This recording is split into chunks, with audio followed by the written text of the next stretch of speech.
Listen, the sound of a 1974 Steiger Panther's engine seizing in the middle of a 400-acre sweep of Iowa bottomland isn't just a mechanical failure.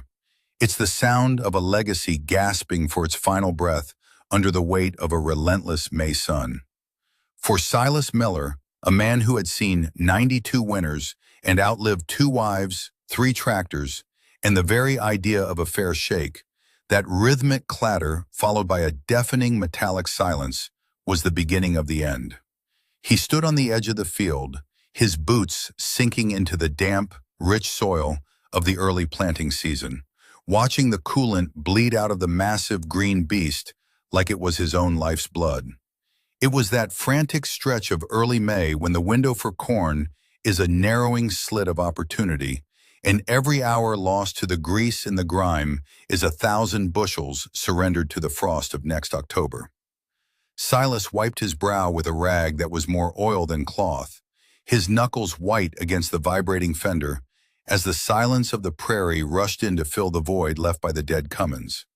But the silence didn't last.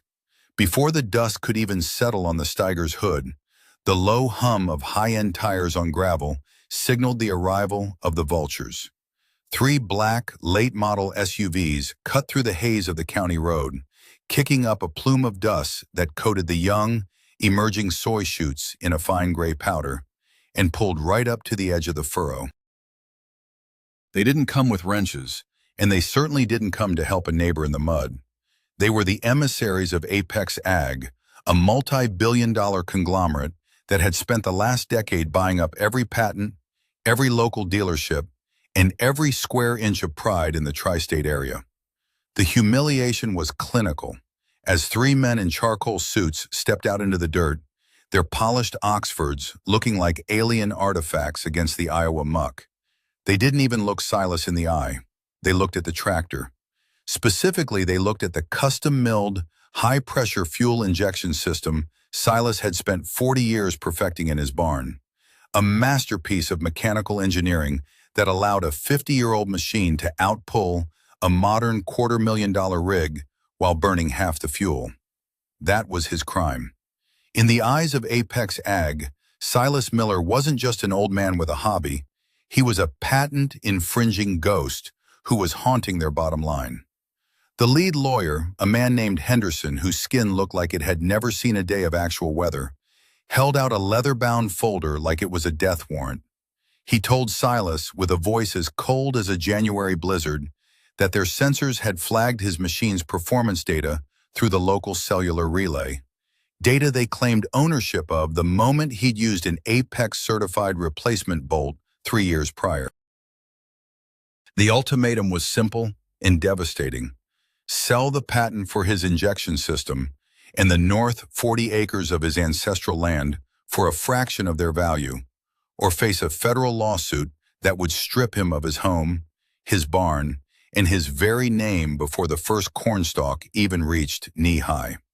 They gave him 24 hours to sign, or they'd trigger a remote lockout on every piece of equipment he owned that carried so much as a single Apex-branded spark plug, effectively burying his farm in the middle of the most critical planting month of the decade.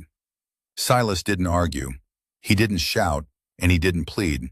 He just stood there, a small, weathered figure against the vastness of the Midwest, feeling the weight of the lawyer's gaze and the crushing pressure of a world that had decided he was obsolete.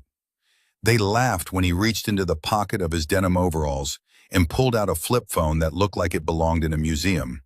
Its screen cracked and its buttons worn smooth by decades of callous thumbs. Henderson chuckled, a dry, mocking sound, and told him that no local lawyer could stop the tidal wave of litigation coming his way. But Silas wasn't calling a lawyer. He wasn't calling his son, and he wasn't calling the sheriff. As the lawyers climbed back into their climate-controlled cabins, convinced they had broken the old man, Silas waited for the dial tone to connect. He looked at the Steiger Panther, its engine block still ticking as it cooled, and then he looked at the retreating SUVs. When the person on the other end finally picked up, Silas didn't say hello. He didn't ask for a favor. He just spoke 4 words into the receiver, words that carried the weight of a secret kept for 60 years, a secret that was about to turn the billion-dollar world of apex ag into a pile of scrap metal. He told the voice on the other end that the eagle had hit the dirt and it was time to collect the debt. By the time he hung up, the sun was dipping below the horizon, casting long, jagged shadows across the field, and the air began to chill with the coming of a spring night that would change the American agricultural landscape forever. The dawn didn't bring mercy. It brought a heavy, humid mist that hung over the fields like a shroud, the kind of mid-May dampness that makes the soil cling to iron and hearts feel like lead. By 6 in the morning, the gravel drive of the Miller farm was no longer silent. It wasn't the sound of neighbors coming to help with the breakdown, but the professional, rhythmic thrum of 3 flatbed haulers and a service truck bearing the Apex Ag Authorized Integrity logo. This wasn't just a legal threat anymore. It was a physical occupation. Leading the pack was Silas's own nephew-in-law, Gary, a man who had traded his grease-stained overalls for a corporate-branded polo shirt and a tablet that held more power than any wrench ever could. Gary didn't look at the house. He looked at the ground, his face pale in the pre-dawn light. He had been sent to serve as the foreman for the recovery operation, tasked with ensuring that Silas didn't touch the Steiger Panther or any of the other 5 implements currently under digital lockdown. The terms were clear. If Silas didn't sign the transfer papers by noon, Apex was declaring all his equipment unsafe for operation due to the uncertified modifications.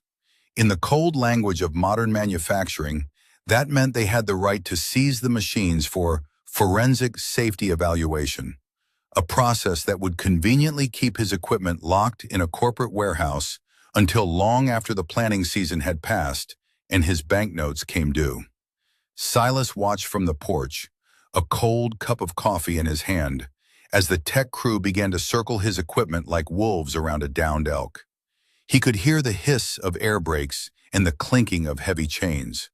The local bank manager, a man who had shaken Silas's hand every Sunday for 40 years, had called at 5:30 to say his line of credit was being frozen pending the outcome of the patent dispute.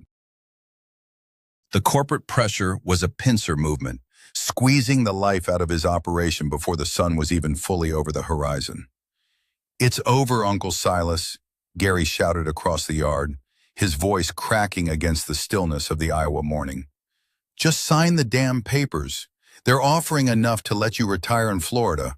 Why fight for a bunch of rusted iron and a few hundred acres of dirt that's already been promised to the debt collectors?" Silas didn't answer. He just watched the way the sunlight hit the dew on the Steiger's massive tires, thinking about how his father had bought the original parcel of this land with nothing but a pair of mules and a prayer. He knew the risk. If he didn't get the corn in the ground by the end of the week, the crop insurance wouldn't cover a cent, and the fall harvest would be a graveyard of empty husks. Every minute the engines were silent was a minute closer to the bank foreclosing on the entire legacy he had spent 92 years building. By 10 a.m., the tension was thick enough to choke a horse. The Apex lawyers had returned, this time with a court-appointed observer and a laptop that was currently overriding the security protocols on Silas's modern combine, the one machine he'd bought new 5 years ago that still had a lien on it. They were clicking through menus, their eyes glued to the screen, watching the digital life signs of his farm flatline, one by one. The lockout was systematic. The tractors hummed briefly as their computers were bricked, the fuel pumps cutting off, the transmissions locking in park. It was a digital execution performed by men who had never felt the vibration of a working piston in their lives. Henderson, the lead lawyer, walked up to the porch steps, his suit looking even more out of place against the backdrop of a working farm. He pointed at the Steiger Panther sitting dead in the distance, a silent monument to Silas's defiance. "That piece of junk is a biohazard in our system," Henderson said, his voice dripping with an unearned authority. "You have 2 hours, Mr. Miller. After that, we don't just take the patent. We take the house to cover our legal fees for the safety intervention we're performing right now." Silas looked at the man, then looked past him, down the long, dusty road that led to the highway. He was waiting for something. He was waiting for the echo of a heavy-duty diesel engine that didn't sound like a modern, muffled Apex rig. He was waiting for the sound of the past coming to save the future. The corporate crew thought they had won because they controlled the software, but they had forgotten that in the heart of the Midwest, the most powerful systems aren't built of code and silicon. They're built of blood, grit, and the kind of mechanical secrets that can't be locked out with a keyboard. The lawyers stood in the dirt, their expensive shoes caked in the Iowa clay, watching the progress bar on their screens reach 100%.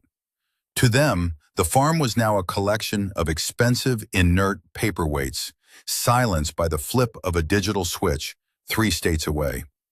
But as the clock struck 11, a sound began to roll in from the highway that didn't belong in this modern era of muffled, Tier 4 final emissions compliance. It was the rhythmic, earth-shaking thrum of a heavy-duty diesel that sounded like a freight train running on gravel. A rusted-out, twin-stack 1982 Kenworth service rig pulled into the yard, driven by a man whose hands were so permanently stained with 80-weight gear oil, they looked like they were carved from mahogany. This was Elias the Ghost Thorne, the man Silas had called the original lead engineer for the firm that Apex Ag had acquired and liquidated 20 years ago. Elias hadn't just designed the injection system Silas was using. He had designed the very foundations of the software Apex now used to hold farmers hostage. And he knew the one thing the corporate lawyers had overlooked in their arrogance. The technical pivot wasn't about hacking the software or cracking a firewall. It was about the fact that Silas's Panther wasn't running on code at all. Elias stepped out of the truck, ignored the lawyers who were already shouting about trespassing, and walked straight to the Steiger with a heavy canvas tool roll. He looked at Silas and gave a single, grim nod, the kind of silent understanding shared by men who had built the world before the right to repair became a battlefield. While the Apex tech crew scrambled to understand why their tablets were showing system active, while Silas and Elias were physically dismantling the control modules, the real work began. Elias knew that the integrity sensors the company used to lock out the engines were secondary bypasses that relied on a specific electrical resistance loop. They weren't the heart of the machine, they were just the handcuffs. He reached deep into the belly of the Panther, past the plastic shrouds and the "warranty void if removed" stickers, and pulled out a small, unassuming brass manifold he'd machined in a basement shop 3 decades ago. It was a mechanical slave valve bypass, a piece of hardware designed to override the electronic fuel rack in the event of a total processor failure. A limp home feature the corporate suits had deleted from the blueprints in 2012 to ensure total dependency on their servers. But they hadn't deleted it from Silas's machine because Silas had never updated the firmware. By installing this manual override, they weren't just fixing a tractor, they were creating a ghost in the machine that the Apex servers couldn't see, couldn't track, and most importantly, couldn't stop. The lawyers were screaming about federal DMCA violations and property damage, but they were paralyzed by the sight of Elias using a simple 3/4-inch wrench to bypass a multi-million-dollar encryption protocol. It was the ultimate mechanical insult. A $10 piece of brass and a lifetime of specialized knowledge rendered their entire digital empire irrelevant in the middle of an Iowa bean field.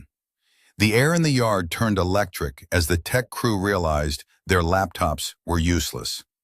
The one call Silas had made wasn't just to a mechanic, it was to the one man who held the original, unredacted patents for the entire fuel delivery architecture that Apex claimed as their own. As Elias tightened the final fitting on the injection pump, he whispered to Silas that the secret wasn't in the hardware they were fixing, but in the data they were about to release. The custom injection system Silas had built was actually a passive data logger that had been recording every time the Apex servers had illegally throttled independent engines across the Midwest to force new equipment sales. Every time a farmer's engine had, mysteriously, failed during a peak harvest month, Silas's machine had captured the digital signature of the corporate-ordered sabotage. This wasn't just a repair, it was a forensic recovery of a decade of corporate crime.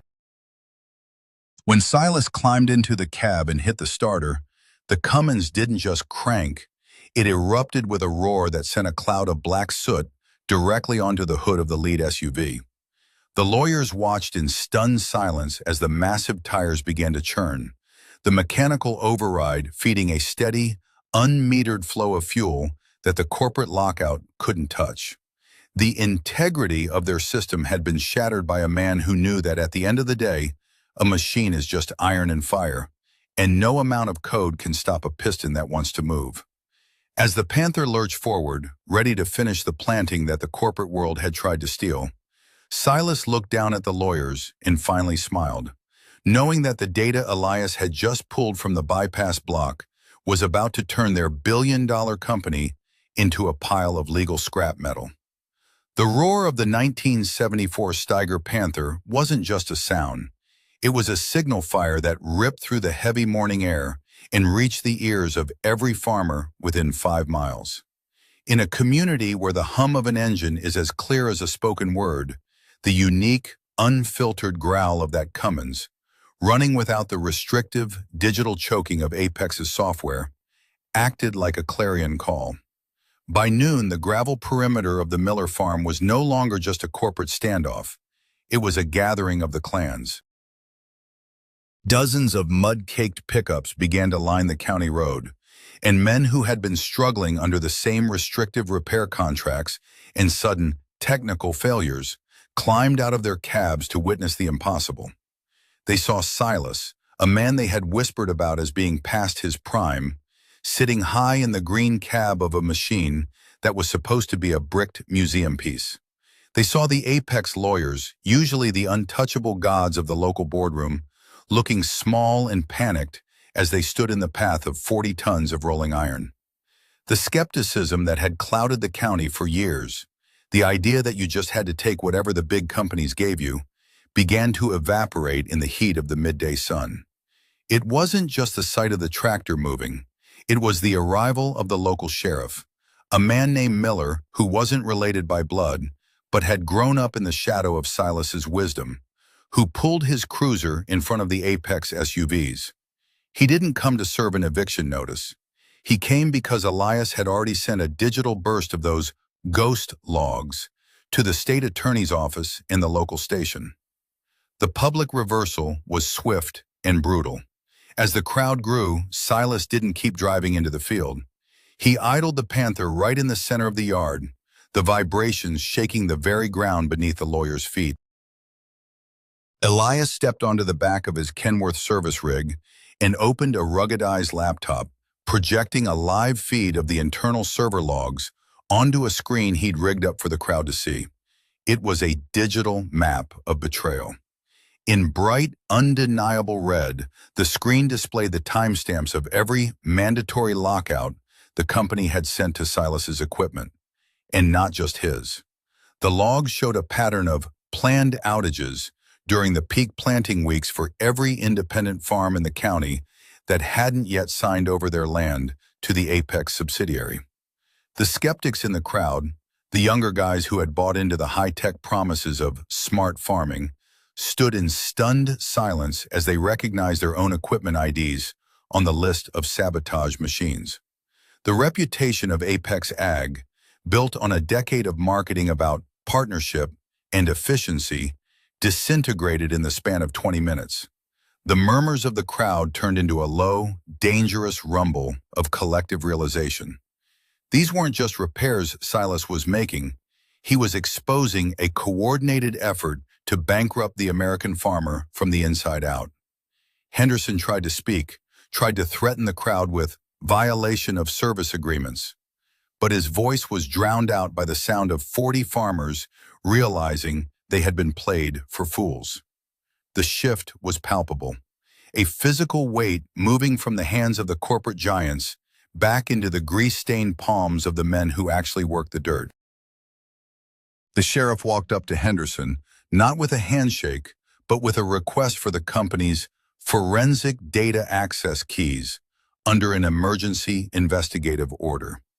He cited the evidence Elias had just broadcasted, evidence of consumer fraud and tampering with essential agricultural infrastructure. The lawyers, who an hour ago were dictating the terms of a man's life, were now desperately calling their own headquarters, only to find the lines busy as the news of the Miller breach started to hit the regional wires. Silas didn't say a word to the suits. He just looked out at the line of his neighbors, men who had seen their legacies slowly bled dry by subscription fees and locked hoods. And he nodded. He had spent 92 years learning that you don't win a fight by swinging harder. You win it by knowing exactly where the hinge is and then pulling the pin. The one call hadn't just fixed a tractor. It had activated a sleeper cell of mechanical truth that the corporate world thought it had buried years ago. As the sun beat down on the gathered crowd, the humiliation of the morning was replaced by a sense of grim, righteous purpose. The lawyers were no longer the ones in control. They were the ones surrounded by the very people they had tried to silence. And the only thing louder than the Steiger's engine was the sound of 1,000 farmers finally deciding they had had enough. The dust kicked up by the retreating SUVs didn't linger long. It was swept away by a sudden, cooling breeze that signaled the end of the day's heat and the beginning of a new era for every farmer in the county. Within 48 hours of that standoff, the data Elias had extracted from Silas's bypass block, the smoking gun of corporate-ordered mechanical sabotage, had been mirrored across a dozen secure servers and handed directly to the Department of Justice's Antitrust Division. Apex Ag didn't just lose a patent dispute, they lost the veil of technical infallibility they had used to squeeze the American heartland for 20 years. By the time the story hit the national wires, their stock price was in a freefall that no amount of PR spin could stop. The Miller breach, as the tech journals started calling it, proved that the digital locks were never about safety or integrity. They were about control. Silas didn't spend his time watching the news or reading the headlines about the multi-billion-dollar class action settlement that was already being drafted. He didn't care about the board members being ousted or the federal mandates that would eventually force every manufacturer to hand over the keys to their own software. Silas was right where he belonged, in the cab of the Panther, the Cummins engine humming a steady, rhythmic tune that felt like a heartbeat against the soles of his boots. He finished the last 40 acres of corn just as the first heavy raindrops of a late May storm began to tap against the glass, the soil turning dark and receptive under the weight of the water. He had beaten the clock, he had beaten the lawyers, and he had beaten the idea that a man's worth is determined by the age of his equipment or the speed of his internet connection. The practical takeaway from the battle at Miller Farm isn't just a story about a clever old man in a hidden part. It's a blueprint for survival in a world that wants to sell you a subscription to your own life. The lesson Silas Miller left for the next generation of operators is carved in grease and high tensile steel. Never let the person who sells you the tool be the only person who knows how to fix it. True ownership isn't a piece of paper or a digital signature. It's the ability to pull a wrench, bypass a sensor, and understand the mechanical soul of the iron you depend on. If you rely on a server 3 states away to keep your livelihood moving, you don't own your business. You're just a tenant on your own land. Silas showed the world that when you combine a lifetime of technical intuition with the refusal to be intimidated by a charcoal suit, you can move mountains, or at least a 40-ton Steiger, through a wall of corporate lies. The one call worked because Silas hadn't just maintained his farm. He had maintained his connections to the people who built the world before it was packaged into unrepairable plastic boxes. He kept the old iron ready. He kept the old secrets safe, and when the vultures finally circled, he had the one thing they couldn't buy and couldn't code: a debt of honor from a man who knew exactly where the kill switch was hidden.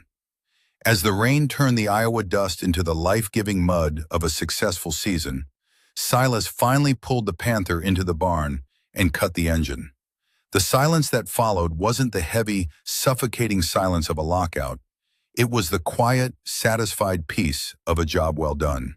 He climbed down the ladder, his joints aching but his spirit lighter than it had been in decades. He looked at the old Kenworth service rig still parked in the shadows, and he knew that while the world would keep changing and the technology would keep evolving, the basic laws of the land would remain the same.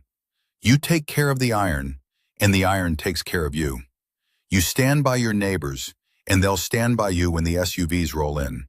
And most importantly, you never, ever underestimate a man who has spent 92 years learning exactly how things work under the hood. The corporate lawyers thought they were looking at a relic of the past, but Silas Miller proved he was the guardian of the future. A future where a farmer's right to work his own soil is as ironclad as the frame of a 1974 Steiger. Have you ever had a piece of modern machinery try to lock you out of your own livelihood? Or do you still keep a ghost in the machine, ready just in case the corporate world comes calling for your keys?